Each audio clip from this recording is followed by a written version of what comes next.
बिस्मिल्लाहिर्रहमानिर्रहीम। निकाह के लिए कैसी लड़की का इंतखाब किया जाए।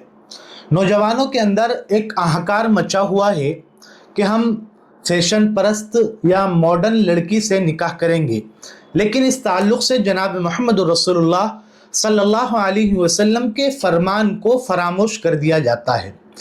आइए हम जानते हैं कि इस ताल्लुक़ से जनाब मोहम्मद रसूलुल्लाह सल्लल्लाहु अलैहि वसल्लम का क्या फरमान है कि निकाह के लिए हमें कैसी लड़की का इंतखाब करना चाहिए।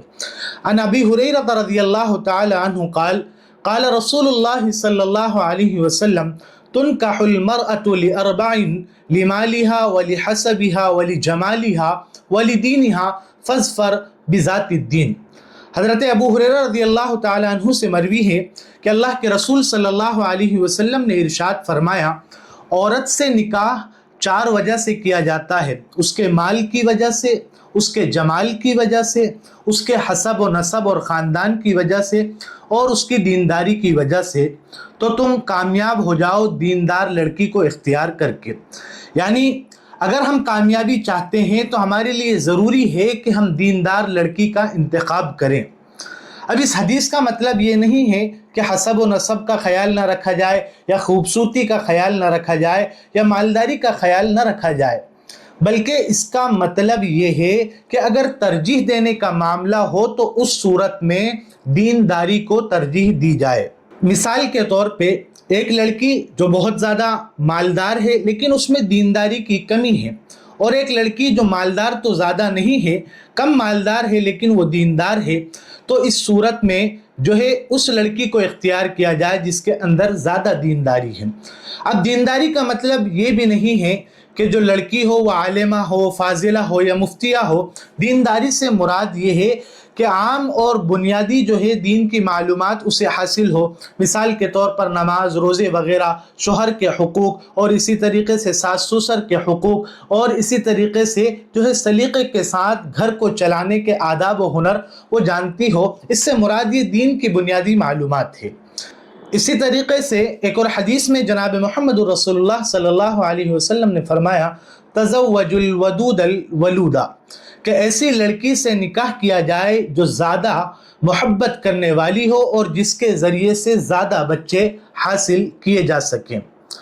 अब इस जुमले पर बहुत से लोग एतराज़ करेंगे, बहुत से लोग सवाल उठाएंगे कि इस्लाम में औरतों का कोई मकाम नहीं है, इस्लाम में कोई औरतों की इज़्ज़त नहीं है, इस्लाम में कोई औरतों की हैसियत नहीं है, इस्लाम औरतों पर जुल्म करता है, या मुसलमान औरतों को सिर्फ जो है बच्चे पैदा करने की मशीन समझते हैं। तो देखें, मिर्ची जिनको लगना है उनको तो लग कर रहेगी, चाहे जाए कि आप मिर्ची को जो है अच्छे अंदाज से तल कर उसके तेज़पन को ख़त्म कर दो, या इसी तरीक़े से अच्छे अंदाज से अचार बनाकर मिर्ची की शक्ल को तब्दील करके आप उनके सामने रख दो, लेकिन जिनको मिर्ची लगना है उनको लग कर रहेंगी।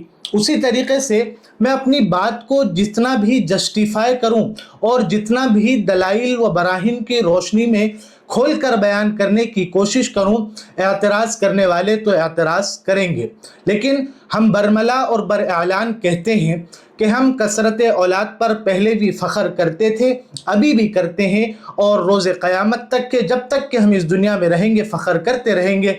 इसलिए कि अल्लाह के रसूल सल्लल्लाहु अलैहि वसल्लम ने फरमाया, तज़व्वजुल वदूदल वलूदा, कि ऐसी औरत से निकाह करो जो ज़्यादा मोहब्बत करने वाली हो और जिसके ज़रिए से ज़्यादा बच्चे हासिल किए जा सके। इसलिए कि फ़इन्नी मुकासिरुम बिकुमुल उमम, मैं अपनी उम्मत की कसरत पर रोज़े क़यामत फ़ख्र करूँगा। तो ये अल्लाह के रसूल का फरमान है। इस वजह से हम बरमला और बरआलान कहते हैं कि हम कसरत औलाद पर फ़ख्र करते हैं। अब यहाँ पर एक और बात बहुत अच्छे तरीक़े से हमें समझ लेना चाहिए कि इस बात का हम अंदाज़ा कैसे लगाएंगे कि इस औरत के ज़रिए से ज़्यादा बच्चे हासिल हमें होंगे, क्योंकि बाज़ दफ़ा होता ये है बात कुछ और कही जाती है, समझा कुछ और जाता है। जैसे वो आपने एक मिसाल सुनी होगी कि एक मौलाना साहब ने जुमा में बयान किया कि जो है ब्याज खाना हराम है। वो शख्स घर पर गया और घर पर जाकर सारे जो है घर के प्याज थे वो निकाल कर बाहर फेंक दिया कि मौलाना साहब ने कहा پیاز کھانا حرام ہے۔ بات کچھ اور کہی جاتی ہے، سمجھا کچھ اور جاتا ہے۔ تو اب اس بات کو کیسے سمجھیں گے کہ یہ عورت کے ذریعے سے ہمیں زیادہ بچے حاصل ہو سکتے ہیں؟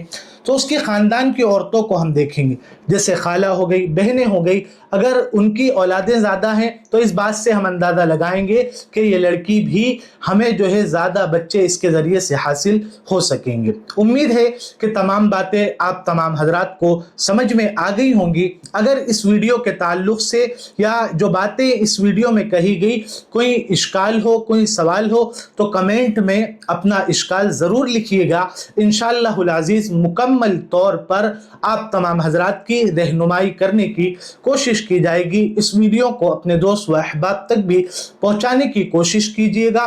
انشاءاللہ العزیز کل ایک اور نئے مسئلے کے ساتھ میں آپ کی خدمت میں حاضر ہوں گے۔ تب تک کے لیے اللہ حافظ، فجزاکم اللہ خیرا واحسن الجزاء۔